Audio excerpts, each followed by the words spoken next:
જય શ્રી કૃષ્ણ વાલા વૈષ્ણવજનો. આજે આપણે સાંભળીશું સોમવતી અમાસની વાર્તા. જે દિવસે અમાસ અને સોમવાર હોય તે દિવસે સોમવતી અમાસ કહેવાય છે. વ્રત કરનારે પવિત્ર જળમાં સ્નાન કરી પીપળાના મૂળમાં ભગવાન વિષ્ણુની પૂજા કરવી અને ઘીનો દીવો કરવો. પછી 8 જાતના ફળો હાથમાં લઈ 108 વાર પીપળાની પ્રદક્ષિણા કરવી. 108 પ્રદક્ષિણા કર્યા પછી એ ફળો ભગવાનને અર્પણ કરવા. કેટલીક જગ્યાએ સૂતર વીંટીને પણ પ્રદક્ષિણા કરવામાં આવે છે. હવે આપણે સોમવતી અમાસની વાર્તા સાંભળીએ. કાંચીનગરમાં દેવસ્વામી નામનો એક બ્રાહ્મણ રહેતો હતો. તેની પત્નીનું નામ ધનવતી હતું. તેને 7 છોકરા અને 1 છોકરી હતી. છોકરીનું નામ ગુણવતી હતું. ગુણવતી ગુણનો ભંડાર હતી. તેના મંગલાચરણથી ઘરના બધા પ્રસન્ન રહેતા હતા. 7 ભાભીઓ તેના ઉપર ઘણું હેત રાખતી હતી. એક દિવસ એક બ્રાહ્મણ તેમના ઘરે ભિક્ષા લેવા આવ્યો.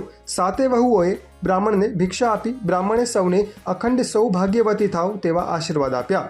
ગુણવતી પણ ભિક્ષા લઈને આવી. એણે બ્રાહ્મણને ભિક્ષા આપી. બ્રાહ્મણ ગુણવતીને જોઈ જ રહ્યો. થોડી વારે તેણે ગુણવતીને બહેન ધર્મવતી થા એવા આશીર્વાદ આપ્યા. ગુણવતી તેની બા પાસે ગઈ અને કહ્યું, બા, મહારાજે સૌને અખંડ સૌભાગ્યવતી થાવ એવા આશીર્વાદ આપ્યા, પણ મને ધર્મવતી થા એવા આશીર્વાદ કેમ આપ્યા? પુત્રીની વાત સાંભળી ધનવતીને નવાઈ લાગી. તે મહારાજ પાસે ગઈ અને પૂછ્યું, મહારાજ, મારી દીકરીને અખંડ સૌભાગ્યવતીને બદલે ધર્મવતી થા એવા આશીર્વાદ કેમ આપ્યા? મહારાજે કહ્યું, મેં જે કહ્યું તે ઠીક જ કહ્યું છે બહેન. ગુણવતીના જ્યારે લગ્ન લેવાશે ત્યારે સપ્તપદી વખતે જ તેનો પતિ મૃત્યુ પામશે. ગુણવતી વિધવા થશે. એટલું સાંભળતા જ ધનવતીનું હૃદય થડકી ગયું. ગુણવતી પણ રડવા જેવી થઈ ગઈ. બ્રાહ્મણ બોલ્યા, બહેન, એટલા માટે તો મેં કહ્યું કે અત્યારથી જ તારે ધર્મનો સંગ્રહ કરવો જોઈએ, જેથી તને દુઃખ વખતે શાંતિ મળે.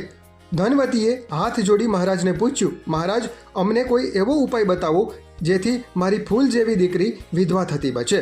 મહારાજે કહ્યું, જો તમે સિંહલ દ્વીપમાંથી સોમા નામની ધોબણને તમારા ઘરે લાવી શકો તો તમારી દીકરી દુઃખમાંથી બચી શકે, પરંતુ એ કામ ઘણું કઠિન છે. આમ કહી બ્રાહ્મણ ત્યાંથી ચાલતા થયા. દેવસ્વામી વિચારમાં પડ્યો કે સિંહલ દ્વીપમાં જવું કઈ રીતે. તેણે પોતાના 7 પુત્રોને બોલાવ્યા અને સિંહલ દ્વીપમાં જવાનું કહ્યું. મોટા 6 છોકરા ચૂપ રહ્યા, પણ સૌથી નાનો શિવસ્વામી નામનો દીકરો સિંહલ દ્વીપ જવા તૈયાર થયો. શિવસ્વામી અને ગુણવતી બંને ભાઈ બહેન સિંહલ દ્વીપ જવા ચાલી નીકળ્યા. અનેક વનવગડા વિંધતા ભૂખ લાગે તો વનફળ ખાતા ખાતા તેઓ દરિયાકાંઠે આવી પહોંચ્યા. ભાઈ બહેન બંને થાકીને લોથપોથ થઈ ગયા. સમુદ્ર ઓળંગવો શી રીતે એમ વિચાર કરતા કરતા તેઓ એક વડના ઝાડ નીચે બેઠા. આ વડ ઉપર એક ગીધ પક્ષી તેના બચ્ચા સાથે રહેતો હતો. તે ખાવાનું લઈને આવ્યો અને બચ્ચાને કહ્યું, જુઓ, આજે તો સરસ ખાવાનું લાવ્યો છું, પેટ ભરીને ખાવ. બચ્ચા બોલ્યા, અમારે કાંઈ ખાવું નથી. ગીધ પક્ષી બોલ્યો, અરે એવું શું છે, આટલું સરસ ખાવાનું અને તમે ખાવાની ના પાડો છો? બચ્ચા બોલ્યા, આ ઝાડ નીચે જે બેઠેલા છે તે બંને ભાઈ બહેન કેટલાય દિવસથી ભૂખ્યા છે. તેમને ખવડાવ્યા વિના અમારું પેટ કેમ ભરાય? બચ્ચાનો અતિથિ પ્રત્યેનો આવો પ્રેમ જોઈ એ ગીધ વનફળો ઉપાડી લાવ્યો અને ભાઈ બહેન આગળ મૂક્યા. ગીધને જોઈને શિવસ્વામી બોલ્યો, હે ગીધરાજ, અમારું કામ ન થાય ત્યાં સુધી અમને ખાવાનું ગળે ઉતરે તેમ નથી. અમારે સિંહલ દ્વીપમાં સોમાના ઘરે જવું છે, કોઈ ઉપાય બતાવો. ગીધ બોલ્યો, તમે ચિંતા ના કરો, હું હમણાં જ તમને સિંહલ દ્વીપમાં પહોંચાડી દઉં છું, તમે નિરાતે જમી લો. ભાઈ બહેને વનફળો ખાઈ લીધા. આ ગીધ કોઈ સામાન્ય ગીધ નહોતું. તે ધારે તો 10 માણસોને સામટા ઉપાડી શકે એટલું બળવાન હતું. તેણે પોતાની પીઠ પર ભાઈ બહેનને બેસાડી લીધા અને આકાશ માર્ગે ઉડવા લાગ્યું.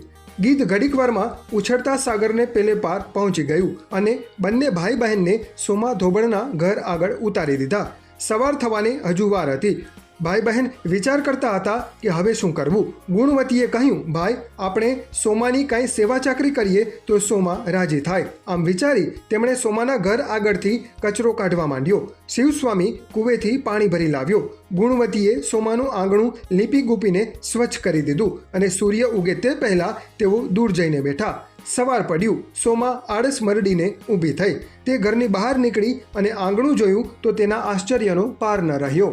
તેને થયું, મારું આંગણું લીપ્યું કોણે? તે વિચારમાં પડી, પણ કંઈ સમજણ પડી નહીં. ભાઈ બહેન નિત્ય સોમાનું આંગણું લીપવા લાગ્યા. સોમા સવારે જુએ અને નવાઈ પામે. એક દિવસ તે રાત્રે જાગતી બેસી રહી.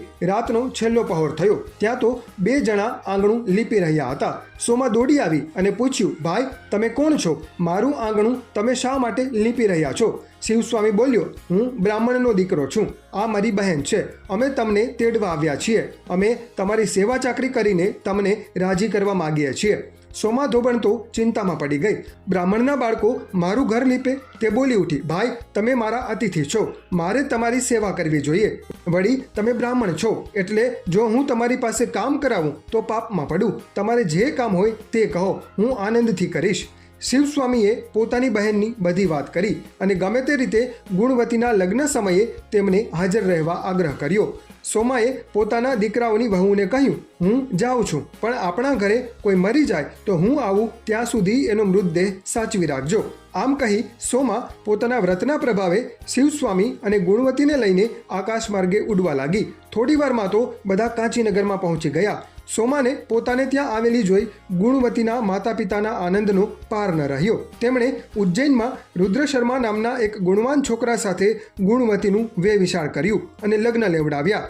ઉજ્જૈનથી જાન આવી પહોંચી. લોકો જાત જાતની અટકળો કરવા લાગ્યા. ચોડીમાં મંગળ ફેરા લેવાયા. ત્યાં તો રુદ્ર શર્મા બેભાન થઈને પડી ગયો. લગ્ન મંડપમાં હાહાકાર થઈ ગયો. સગા વહાલા કલ્પાંત કરવા લાગ્યા. પરંતુ સોમાએ બધાને શાંત રહેવા સમજાવ્યા અને સોમવતી અમાસનું પુણ્ય અર્પણ કરી રુદ્ર શર્મા ઉપર પાણીની અંજલિ છાંટી. રુદ્ર શર્મા તરત જ બેઠો થયો. સૌના આનંદનો પાર ન રહ્યો. ગુણવતી સોમાના પગે પડી. સોમાએ તેને પ્રેમથી પોતાની છાતી સરસી ચાપી લીધી. સૌની વિદાય લઈ સોમા ત્યાંથી ચાલી નીકળી. તે સિંહલ દ્વીપમાં આવી પહોંચી. માર્ગમાં એક બાઈ કપાસનો ભાર ઉતારીને થાક ખાતી હતી. તેણે કહ્યું, બહેન જરા ભાર ચડાવો ને. સોમા બોલી, બહેન મારે સોમવતી અમાસનું વ્રત છે, હું તમને ભાર નહીં ચડાવું. આગળ જતા એક બાઈ મોઢાનો ટોપલો લઈને બેઠી હતી. તેણે સોમાને કહ્યું, બહેન મને આ ટોપલો ચડાવો ને. સોમાએ કહ્યું, બહેન મારે સોમવતી અમાસનું વ્રત છે, તેથી હું તમને ભાત નહીં ચડાવું. આમ કહી સોમા પોતાના ઘર ભણી ચાલતી થઈ. રસ્તામાં પીપળો આવ્યો. સોમાએ 108 ફળો લઈ પીપળાની પ્રદક્ષિણા કરી અને ભગવાનનું પૂજન કર્યું. સોમાએ જ્યારે રુદ્ર શર્માને સોમવતી અમાસનું પુણ્ય અર્પણ કરી પાણીની અંજલિ છાંટી હતી તે જ સમયે સોમાના ઘરે બધા પુત્રો મૃત્યુ પામ્યા હતા અને બધા સોમાની વાટ જોઈને બેઠા હતા.